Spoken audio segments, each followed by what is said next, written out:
Bonjour à tous, c'est Baptiste de MGK Photographie et on se retrouve aujourd'hui pour parler de ce que je mets dans mon sac photo lorsque je veux faire mes prestations de mariage à l'argentique. C'est assez clair que travailler en argentique sur des mariages, c'est énormément de contraintes, notamment des contraintes matérielles. Pour faire face à ça, j'ai dû très rapidement réfléchir au matériel que j'utilisais, comment je l'utilisais, comment je l'organisais pour me faciliter au maximum la tâche et pas me rajouter des contraintes en plus de celles inhérentes au travail en argentique. Aujourd'hui, je te présente mon matériel qui est le fruit de ma réflexion pour s'adapter à ma pratique et au contenu que je veux proposer à mes différents clients. Bien évidemment, si toi-même tu fais quelque chose de similaire, tu auras peut-être des besoins en matériel différents et il faudra peut-être que tu te plonges toi-même dans la réflexion qui correspond à ta pratique et à ta manière de faire des photos. La première question qui s'est posée quand il s'agit de travailler sur ces prestations et du matériel que j'allais avoir pour ces prestations, c'était même pas les appareils photo, mais c'était d'abord le sac photo. Alors c'est parti, on va plonger à l'intérieur. Commençons par le commencement, le sac. J'ai reçu ce sac Paul Marius à Noël dernier et il a pour moi toutes les qualités, robuste, vaste et discret. Ce n'est pas un sac qui crie « je suis photographe », mais il contient sans problème mes 3 boîtiers, mes optiques et mes différentes pellicules. Parlons justement de mes boîtiers. J'emporte avec moi 2 boîtiers 35 mm. Ils me servent pour l'aspect reportage de la prestation, préparatif, arrivée des mariés, où le rythme s'enchaîne relativement rapidement.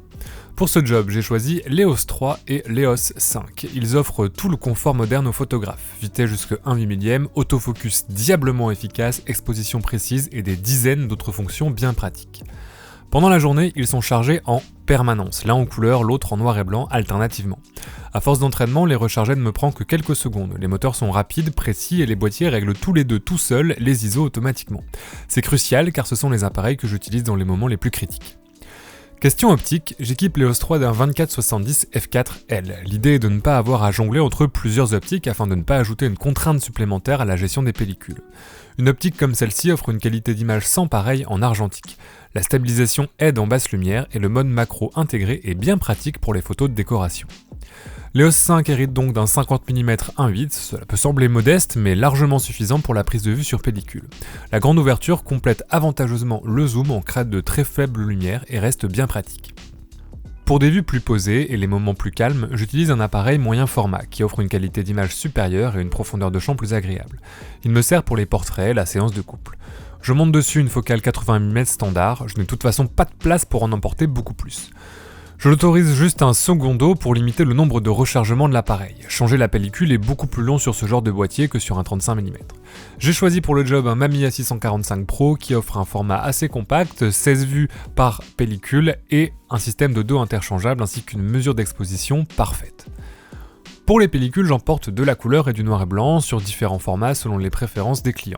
Je trie en général les 2 formats dans les 2 pochettes avant du sac. Les pellicules exposées et emballage se retrouvent tout au fond de la pochette principale au fur et à mesure de la journée. Enfin, et comme ce sont les petits détails qui comptent, je n'oublie pas des batteries de rechange pour chacun des appareils et je garde un flash dans un coin juste au cas où.